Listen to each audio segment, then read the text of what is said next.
It's really difficult to put yourself in other people's shoes unless they offer you the opportunity to learn what it's like to walk in their shoes. But in order to have people talk openly and honestly about the issues that affect them most, you have to provide a forum that gives them a voice, and you have to provide the opportunity for people from very different backgrounds to get together and speak openly and honestly about what unites them.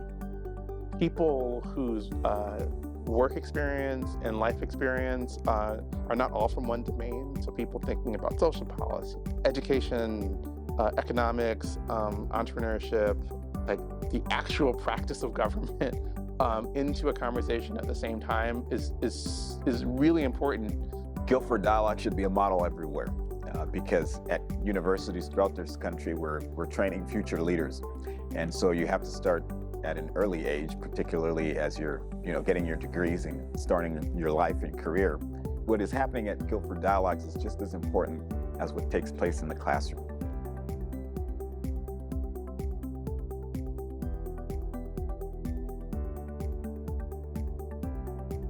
When we started the planning for the Guilford Dialogues, I very purposefully said that I wanted to have between 100 to 150 people here.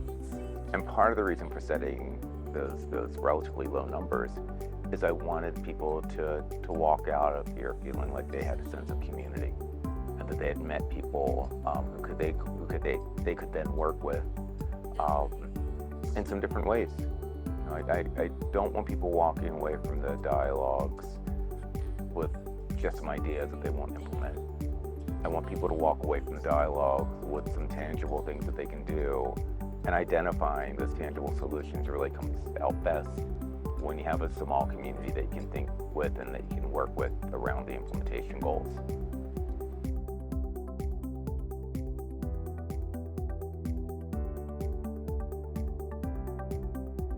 My biggest takeaway was how prevalent these issues here are here, not only in the local community, but also internationally as well. We had a lot of people here from all over the country and all over the world. That was really great to talk to people about possible partnerships, possible networking, and possible future projects.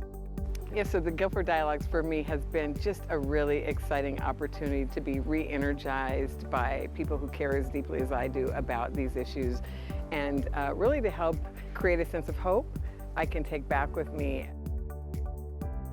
I told someone here that I also feel that we need to reframe the way we think of poverty and inclusion, and I think that we need to view poverty as a catastrophe and as a disaster, and to respond to it as if we were responding to a disaster. I think that's really important, and that for me was a really eye-opening revelation.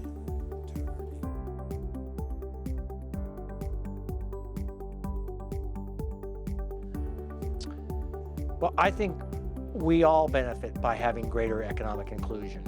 The key is to what extent can we take this talk of the next couple of days and put it into action over the next weeks, months, and years. I think that we're all doing important work, and we tend to do it in silos, right?